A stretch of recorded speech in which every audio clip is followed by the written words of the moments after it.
இந்த ரோஹிணிக்கும் மனோஜுக்கும் ஒரே மாதிரி புத்தி தான் யார் யாரெல்லாம் நினைக்கிறீங்களோ மறக்காமல் இந்த வீடியோவுக்கு லைக் ஷேர் கமெண்ட் பண்ணுறேங்க. மறக்காமல் மக்கள் நம்ம சேனலுக்கு சப்ஸ்கிரைப் பண்ணுறேங்க. வளவலான்னு பேசாமல் இன்றைக்கான வீடியோக்குள்ளே போயிடலாம். எனக்கான வீடியோ எதை பற்றி பார்த்தீங்கன்னா சிறகடை காசு எபிசோடோட ப்ரிடிக்ஷன் வீடியோ தான் இது. இதுக்கப்புறம் எபிசோடும் ப்ரிடிக்ஷனும் சேர்த்து போடலாமான்னு வேணாமான்னு சொல்லி இந்த வீடியோவோட கமெண்ட் செக்ஷனில் சொல்லுங்கள். நான் அடுத்த வீடியோவில் கரெக்டாக போட்டுறேன். இந்த வீடியோவில் வேறு ப்ரிடிக்ஷன் மட்டும் பார்க்கலாம். இதுக்கப்புறமா தான் ரோஹிணியோட கொஞ்சம் கொஞ்சமாக வெளுக்க போகுதுன்னு நான் நினைக்கிறேன். என்ன ஆகுதுன்னா பார்த்தீங்கன்னா, இன்றைக்கான எபிசோட் என்ன இருக்குன்னா, நம்ம மீனாவோட தம்பி வந்து பார்த்தீங்கன்னா சொல்லியிருப்பார். இந்த மாதிரி என்னென்னா, அக்கா இந்த பொம்பளை மாட்டுன்னு எனக்கு அப்போவே தெரியும் அப்படின்னு சொல்லி சொல்கிறான். யாருன்னா வந்து பார்த்தீங்கன்னா மீனாவோட தம்பி. அதுக்கு மீனா கேட்குறாங்க, எப்படா நீ சொல்கிற, உனக்கு எப்படா தெரியும்னு சொன்ன உடனே, அக்கா இந்த பொம்பளை நான் நிறைய வாட்டி எங்கள் சிட்டியோட கடையில் பார்த்துருக்கேன், வட்டிக்கு வாங்க வருவா அப்படின்னு சொல்கிறாரு. இதை கேட்டு மீனா ரொம்ப யோசிக்கிறாங்க. இந்த இவங்க அங்கே போய் கடன் வாங்குறாங்க, இவங்களுக்கு தெரியாத யார் கடனாளி யாருமே கிடையாது. இவங்க அப்பா அவ்வளோ பேர் வேலையில் இருக்கார். சரி அப்படியே இருந்தாலும் ஜெயிலில் இருக்காங்க, சரி அதனால காசு வராதுன்னு வச்சுக்கலாம்.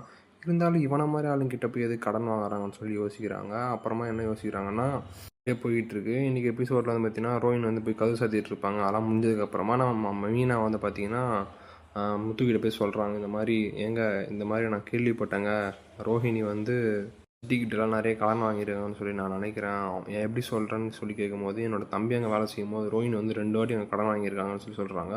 முத்து வந்து ஸ்டார்டிங் என்ன சொல்கிறாருன்னா, ஆனால் கடன் தானே வாங்க வந்தாங்க, சரி கடன் தான் வாங்குறாங்க, எதுக்கு சிட்டிக்கிட்ட போய் வாங்கணும், அவனே ஒரு ஃப்ராடு, வட்டி எக்ஸ்ட்ரா விட்டு தான் வாங்குவான், அது தவிர கம்மியாக விட்டுறவங்க நிறைய பேர் இந்த ஊரில் இருக்கும்போது எதுக்கு இந்த பார்லர் நம்ம போயிட்டு அங்கே வாங்குதுன்னு சொல்லி முத்து யோசிக்கிறாரு. அப்புறம் என்ன பண்ணுறாருன்னா, வண்டி எடுத்துகிட்டு நேராக வந்து பார்த்திங்கன்னா போகிறாரு. எங்கே போகிறாரு நம்மளுக்கு தெரியாதா, நேராக சிட்டியோட ஆஃபீஸ்க்கு தான் போகிறாரு. சிட்டியோட ஆஃபீஸ் போகும்போது அவங்க வெளியில் அடியாளுங்க, ஏய் முத்து நில்றா, எதிராக உள்ளே போகிறேன்னு சொல்லி கேட்கும்போது, டேய் நான் சிட்டியை பார்க்கணுண்டா, மரியாதையாக உள்ள விடுன்னு சொல்லும்போது அவங்க விட மாட்டுறாங்க. ஏன்னா உள்ளே போனால் சிட்டி கன்ஃபார்ம் அடி வாங்குவார்னு தெரியும். அதுக்கு என்ன பண்ணுறாருனா, இவன் 2 பேரும் அடித்து போட்டு உள்ளே போய் நிற்கிறாரு. உள்ளே போய் நின்ன உடனே சிட்டி உனக்கு ரோஹிணின்னு யாருன்னா தெரியுமா அப்படின்னு கேட்கும்போது நம்ம சிட்டி யோசிக்கிறாரு. அடடா ஒன்றா விஷயம் தெரிஞ்சு போச்சு போகலான்னு சொல்ல ஒன்று இவன் என்ன சொல்கிறான்னா, டே அப்படிலாம் யாருமே தெரியாது, எப்பவுமே அவன் சொல்லி மறைக்கிறது தானே, அப்படிலாம் எனக்கு யாருமே தெரியாதுன்னு சொல்லி முத்துக்கிட்ட சொல்கிறாரு. எப்படி நம்புவார். முத்து விசாரணையில் செம்ம அடி போட்டு அடிக்கிறாரு. அங்கேயே யாருன்னா பார்த்தீங்கன்னா நம்ம சிட்டியை வெளியில் அப்படியே அழுதுகிட்டே சொல்லிடுறேன், அந்த மாதிரி எனக்கு அந்த பொம்பளை தெரியும்பா அப்படின்னு சொன்ன உடனே முத்து என்ன சொல்கிறாருன்னா, டே உனக்கு எப்பரா தெரியும் அவங்க எங்கள் வீட்டு ஒரு மெம்பர்னு தெரிஞ்சும் அவங்ககிட்ட நீ வட்டி கூட்டிருக்கு, எதுக்கு உங்ககிட்ட வட்டி வாங்க வந்தாங்கன்னு சொல்லி கேட்கும்போது, அப்பா அவன் வட்டிலாம் வாங்க வரல, ஒரு வாட்டி 2 வாட்டி வாங்கினாங்க அவ்வளோதான் சொல்லும்போது இவனே விட்டுறான் வாயை. என்னது வட்டிக்கு வரலையா, அப்புறம் எதுக்கு வந்தாங்கன்னு சொல்லி கேட்கும்போது முத்துக்கிட்ட சொல்கிறாரு நம்ம சிட்டி.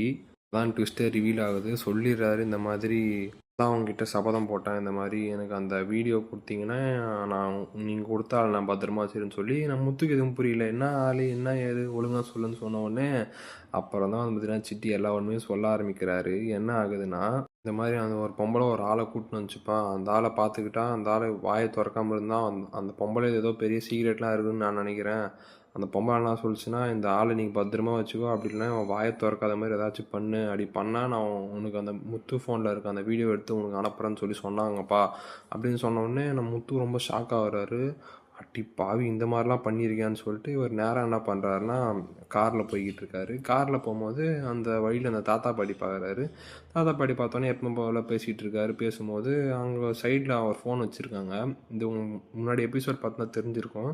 அந்த பொண்ணு யாருன்னா வந்து பார்த்தீங்கன்னா நம்ம ரோஹினியோட ஃப்ரெண்டு. அந்த ஃபோனை வந்து பார்த்தீங்கன்னா கீழே விட்டு போயிடுவாங்க. அந்த ஃபோனை வந்து பார்த்தீங்கன்னா நம்ம தாத்தா பாட்டி தான் எடுத்து வச்சுருப்பாங்க, செருப்பு தைக்கிறவங்க.